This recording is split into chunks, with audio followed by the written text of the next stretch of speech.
नमस्कार, न्यूज 18 मध्य प्रदेश छत्तीसगढ़ देख रहे हैं आप। बड़ी खबर के साथ बुलेटिन की शुरुआत करेंगे ग्वालियर से। ये बड़ी खबर जहां कांग्रेस नेता फूल सिंह बरैया ने बयान दिया है। फूल सिंह बरैया ने कहा कि 2023 के चुनाव में एमपी में बीजेपी को 50 सीटें भी नहीं मिलेंगी। बरैया का कहना है कि बीजेपी को अगर 50 से ज्यादा सीटें मिली तो मैं अपना मुंह काला कर लूंगा, राजभवन के सामने खड़ा होकर मुंह काला कर लूंगा। ये दावा कर रहे हैं फूल सिंह बरैया। वो ये भी कह रहे हैं कि बीजेपी को दलित, मुस्लिम, पिछड़ों का वोट नहीं मिलेगा। बीजेपी संविधान खत्म करने की बात कहती है। ये आरोप भी लगाते हैं फूल सिंह बरैया कि मुस्लिमों पर अत्याचार करती है बीजेपी, इसलिए हारेगी, कांग्रेस की सरकार बनेगी। ये दावा फूल सिंह बरैया ने किया है। तो कांग्रेस नेता फूल सिंह बरैया ने बड़े दावे किए हैं और उन दावों के आधार में वो ये भी कह रहे हैं कि अगर ऐसा नहीं होता है तो फिर वो अपना मुंह काला कर लेंगे। किसी के बाप का सम्मान करके बेटे से वोट मांगा जा सकता है। तुम कत्लेआम की गाथाएं गा रहे हो, तुम हिंसक हिंदू बना दिया, ये वोट नहीं मिलेगा। और मैंने इसलिए कहा कि भारतीय जनता पार्टी अगर मध्य प्रदेश में 50 से ज्यादा सीटें जीत जाए तो फूल सिंह बरैया अपने मुंह से राजभवन के सामने खड़ा होकर के अपना मुंह काला कर लेगा। सही नहीं, एसी वाले लोगों को उधर बिठा लो। सुशील कौशिक हमारे साथ जुड़ रहे हैं। सुशील, फूल सिंह बरैया दावे वाकई में बहुत बड़े दावे कर रहे हैं, आधार कुछ कह रहे हैं, क्या इसके पीछे वजह है?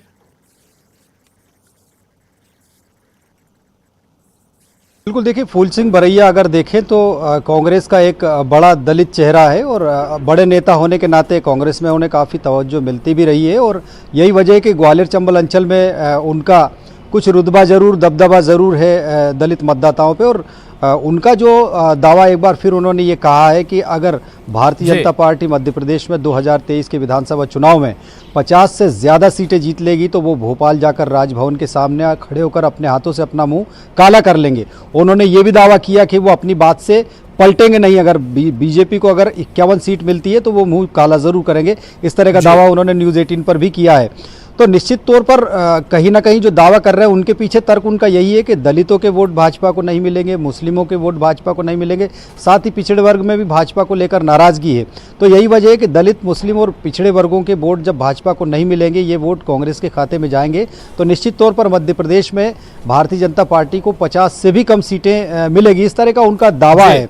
हालांकि जो दावा है, इस दावे के बाद ज़रूर जो है भारतीय जनता पार्टी भी उन पर निशाना साध रही है कि उनको खुद को देखना चाहिए कि वो अपनी सीट जहां भांडेर से वो उपचुनाव लड़े थे वहां भी वो अपने इसी तरह के बयानों के चलते जो है हार का सामना करना पड़ा था। तो इस बयान के बाद सियासी बवाल जरूर है कि इस तरह से उन्होंने बयान दिया है। बिल्कुल, सियासी बवाल जरूर उठेगा, जाहिर है। और फूल सिंह बरैया का ये बयान, आशीष अग्रवाल जी बीजेपी से हमारे साथ जुड़े हैं। आशीष जी, फूल सिंह बरैया दावा कर रहे हैं कि 50 सीटें भी बीजेपी को नहीं मिलेंगी। हालांकि जैसा कि सुशील कह भी रहे हैं कि भांडेर सीट भी हारे थे और उसके बाद और उससे पहले राज्यसभा में भी उन्हें हार का मुंह देखना पड़ा था। हालांकि दावे बहुत बड़े हैं। ये भी दावा कर रहे हैं वो कि मुंह काला कर लेंगे अगर ऐसा नहीं हुआ तो। देखिए, भांडेर सीट को हार कर और राज्यसभा में जो दिग्विजय सिंह जी ने उनको चोट पहुंचाई थी, उसके बाद मुंह तो उनका वैसे ही काला हो गया था राजनीतिक रूप से। पर मेरी उनके साथ संवेदनाएं हैं कि अब तो मुंह काला उनका हो ही चुका है, बस समय की बारी है। क्योंकि बच्चा भी जानता है कि जो उन्होंने दावा किया है वो मिर्ची बाबा के दावे की तरह ही है, जिसके बाद वो समाधि लेने का असफल प्रयास करते रहे। देखिए, ये फूल सिंह बरैया जी का जो बयान है, मुझे लगता है कुछ अवसाद से ग्रसित होकर है। क्योंकि जिस समाज की वो राजनीति करते रहे, उस राजनीति का शोषण अधिक था, उसके सामने भी वो एक्सपोज हो गए हैं। और अब दिग्विजय सिंह और कमलनाथ जी की एक जो गुफ्तगू है, उसमें भी उनको कोई मध्य प्रदेश में स्थान मिलने वाला है नहीं। तो ऐसे में वो अपने आप को प्रासंगिक रखने के लिए, कैसे भी खबरों में बने रहने के लिए उन्होंने ये असफल प्रयास किया है। पर जनता जानती है फूल सिंह बरैया जी ने समाज का शोषण किया है और इसी कारण वो अपनी जनता में भी छवि नहीं छोड़ पाए और किसी राजनीतिक दल में तो कभी स्थायित्व बना ही नहीं पाए। ठीक है, रहिएगा आशीष जी। अजय सिंह यादव जी हमारे साथ जुड़े हैं। अजय सिंह यादव जी, ये कांग्रेस की तरफ से हम माने बयान, कांग्रेस इस बयान से सहमत है बरैया की, या फिर इसका एक पहलू ये भी है जो आशीष जी कह रहे हैं कि फूल सिंह बरैया खुद को अलग थलग महसूस कर रहे हैं, पार्टी में जनता के बीच प्रासंगिक बनाए रखने की कोशिश है उनकी ये? देखिए प्रशांत जी, मध्य प्रदेश में जो भी नेता जमीन पर काम करते हैं वो सभी लोग ये जानते हैं कि प्रदेश में जनता, भारतीय जनता पार्टी सरकार से थक चुकी है, सरकार के भ्रष्टाचार से त्रस्त है। और मध्य प्रदेश में ये कोई अजूबा नहीं है, हर व्यक्ति जानता है कि 200 से ज्यादा सीटें आएंगी अब की बार कमलनाथ जी के नेतृत्व में कांग्रेस की। तो और जब 200 सीटें जब आ जाएंगी तो भाजपा की तो 50 से ज्यादा आनी नहीं है। और अगर फूल सिंह बरैया जी ने जो चुनौती दी है तो उन्होंने बिल्कुल सही कहा है, भाजपा के नेता भी उस चुनौती कमलनाथ जी, दिग्विजय सिंह जी, इन सबसे घोषणा कराइए।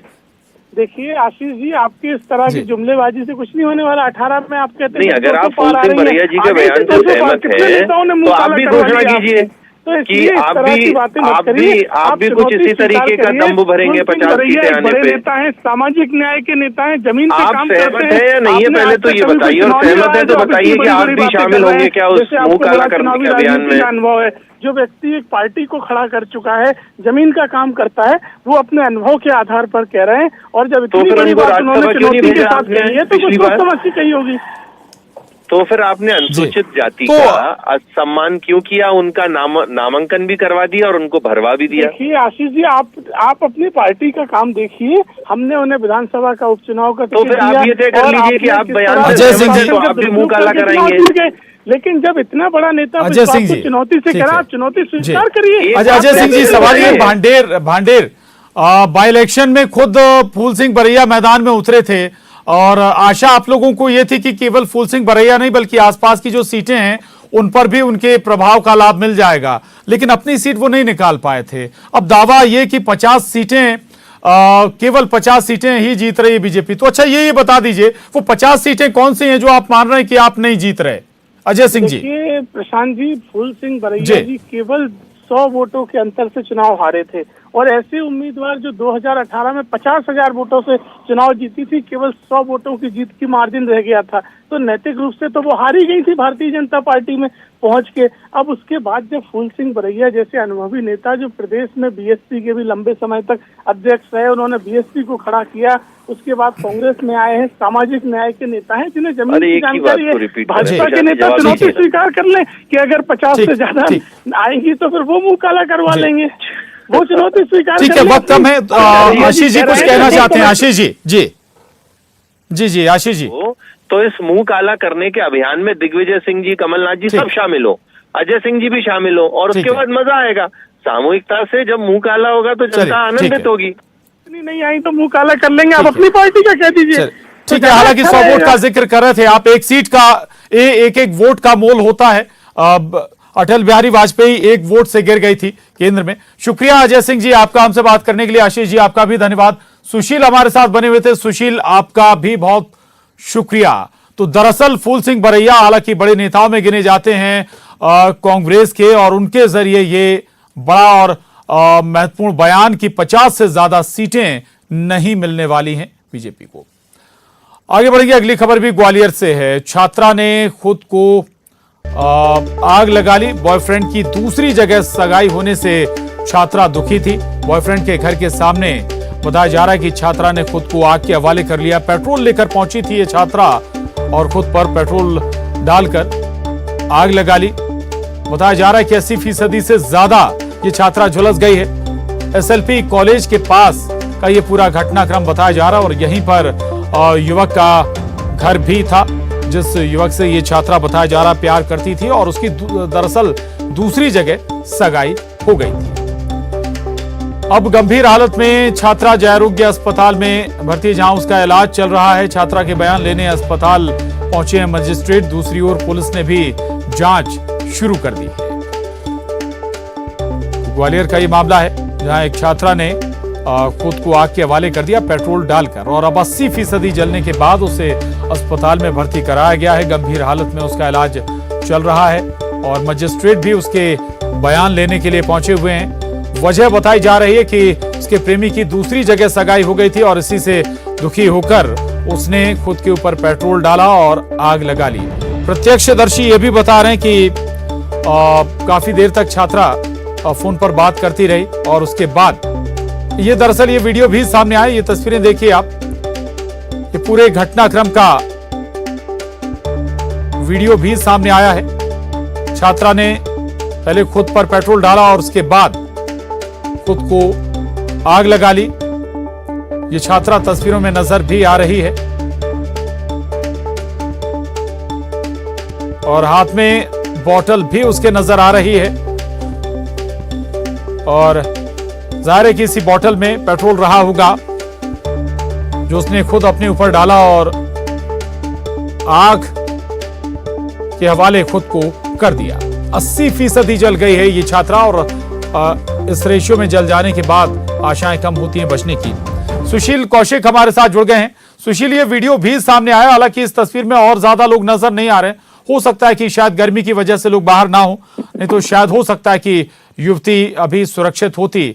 सुशील, 80% बताया जा रहा है जल गई, ऐसे में संभावनाएं कम होती हैं बचने की। क्या बता रहे हैं डॉक्टर इसकी सेहत के बारे में? बिल्कुल, देखिए ग्वालियर में ये जो पूरा घटनाक्रम हुआ था एसएलपी कॉलेज के बाहर की ये पूरी घटना थी और इसमें जो युवती है, एक सीसीटीवी फुटेज भी सामने आया जिसमें काफी देर तक युवती अपने प्रेमी के मकान के सामने होकर उसे बुलाती रही, लेकिन बाहर कोई नहीं निकला। यही वजह है कि काफी प्रयास करने के बाद जब उससे बात करने के लिए कोई घर से बाहर नहीं निकला तो उसने फिर अचानक अपने साथ लाई पेट्रोल की शीशी से पेट्रोल डाला और उसके बाद आग लगा दी। आसपास जो लोग थे उन लोगों ने ये दृश्य देखा और दौड़कर उन्होंने युवती को बचाने का प्रयास किया, लेकिन तब तक जब तक युवती की आग बुझाई गई तब तक वो 80% जल चुकी थी और जब उसकी हालत गंभीर देखी तो पुलिस प्रशासन ने भी जो है उसके जो मृत्यु पूर्व बयान होते हैं उन बयानों के लिए जिला प्रशासन से कहा है और प्रशासनिक अधिकारी उसके बयान दर्ज करने के लिए जय आरोग्य अस्पताल पहुंचे हैं और निश्चित तौर पर पुलिस भी अब इस मामले में आगे जांच करेगी कि किस तरह से क्या पूरा वाकया था। और बताया यही जा रहा है कि जो युवती का प्रेमी है उसकी दूसरी जगह 2 दिन पहले सगाई हुई थी और इसी बात को लेकर वो दुखी थी। जी, एक लिहाज से हम कहें कि जो प्रेमी है उसका परिवार भी इसके लिए जिम्मेदार है। अगर बाहर निकलते, घर से बात करते तो शायद ये हालात ना होते। शुक्रिया सुशील आपका इस पूरी जानकारी के लिए। आगे बढ़ेंगे और अब खबर देवास से है, जहां पेट्रोल पंप पर 2 युवकों ने कर्मचारियों से मारपीट की है। बताया जाता है कि गाड़ी में पेट्रोल डलवाने के बाद बारकोड को लेकर युवकों की पेट्रोल पंप कर्मचारियों के साथ विवाद हो गया, जिसके बाद युवकों ने कर्मचारियों से मारपीट की। मारपीट की यह घटना पंप पर लगे सीसीटीवी में कैद हो गई। तो ये तस्वीरें देवास से सामने आई हैं। दरअसल विवाद हुआ 2 युवकों का पेट्रोल कर्मचारी से। इसके बाद पेट्रोल कर्मचारी की युवकों ने पिटाई शुरू कर दी। तो 2 युवकों ने कर्मचारियों से मारपीट की है। देवास में पेट्रोल पंप का ये पूरा घटनाक्रम है। बताया जा रहा है कि गाड़ी में पेट्रोल डलवाने के बाद बारकोड को लेकर युवकों की पेट्रोल पंप कर्मचारियों के साथ विवाद शुरू हुआ था और इसके बाद ही ये जो पूरा विवाद था वो मारपीट में तब्दील हो गया। उज्जैन रोड पर स्थित एसआर पेट्रोल पंप में पीयूष सिंह जो है ये कर्मचारी है और ये डीजल पेट्रोल डालता है। उसी समय कृष्णा पाठक जो है अपने 2 साथियों के साथ में पेट्रोल डलाने, डीजल डलवाने के लिए आया था गाड़ी में और बारकोड की बात को लेकर इन दोनों के बीच में विवाद हुआ और दोनों के बीच में हाथ घूसों से मारपीट हुई, जिसमें जो है पीड़ित पीयूष सिंह को जो है कृष्णा पाठक द्वारा हाथ में पहने हुए लोहे के कड़े से सिर में चोट पहुंचाई गई, जिससे उसे आकर चोटें लगी हैं और पीड़ित का जो है मेडिकल कराया गया और थाने में जो है मामला और खबर बुरहानपुर से, जहां लोकायुक्त पुलिस ने बड़ी कार्रवाई करते हुए नगर निगम के सब इंजीनियर और एक कर्मचारी को 1.5 लाख की रिश्वत लेते रंगे हाथ गिरफ्तार किया है। लोकायुक्त पुलिस के मुताबिक सब इंजीनियर ने शिकायतकर्ता पार्थ सोमानी से स्वच्छता सर्वेक्षण के लिए बनाए गए पेंटिंग्स के बिल के भुगतान के एवज में 1.5 लाख की रिश्वत मांगी थी, जिसकी शिकायत पीड़ित ने लोकायुक्त पुलिस से की। इसी शिकायत पर लोकायुक्त पुलिस ने ये कार्रवाई की है। ये स्वच्छ सर्वेक्षण 2022 अंतर्गत वॉल पेंटिंग का जो कार्य है उसका टेंडर हुआ था। 2 टेंडर हुए थे, एक 17 लाख का, एक 1.5 लाख रुपए का। दोनों में हमारी एजेंसी L1 आई थी, जिसके उपरांत कार्यादेश जारी किया गया था SK सिंह साहब के वक्त। 28 फरवरी के दिन इसके बिल सबमिट कर दिए थे। एक ग्रुप बना हुआ था, उसमें पूरी मॉनिटरिंग कमिश्नर ने स्वयं ने और इनने की थी। काम समाप्त हुए को लगभग 2 महीने हो गए, भुगतान हुआ नहीं था। इस संदर्भ में CM हेल्पलाइन भी कर दी, उसके बाद भी कोई फ़ायदा नहीं हुआ। इनसे भुगतान के लिए बार बार मैं निवेदन कर रहा था। बीच में पता चला कि कमिश्नर का ट्रांसफ़र हो गया। और राम जन्मभूमि आंदोलन से जुड़ी तथा विश्व हिंदू परिषद की प्रखर प्रचारक रही साध्वी ऋतंभरा मंदसौर पहुंची। साध्वी ऋतंभरा ने भगवान पशुपतिनाथ का अभिषेक और पूजन अर्चन किया। यहां उन्होंने एक धर्म सभा को संबोधित किया और कहा कि आज के समय में हम सभी को जागने की जरूरत है। साध्वी ऋतंभरा ने कहा कि राष्ट्रीय हित को सर्वोपरि मानना चाहिए। समाज के कुछ लोगों का जहर निकल कर बाहर आ रहा है। ऐसे लोगों की पहचान करनी होगी।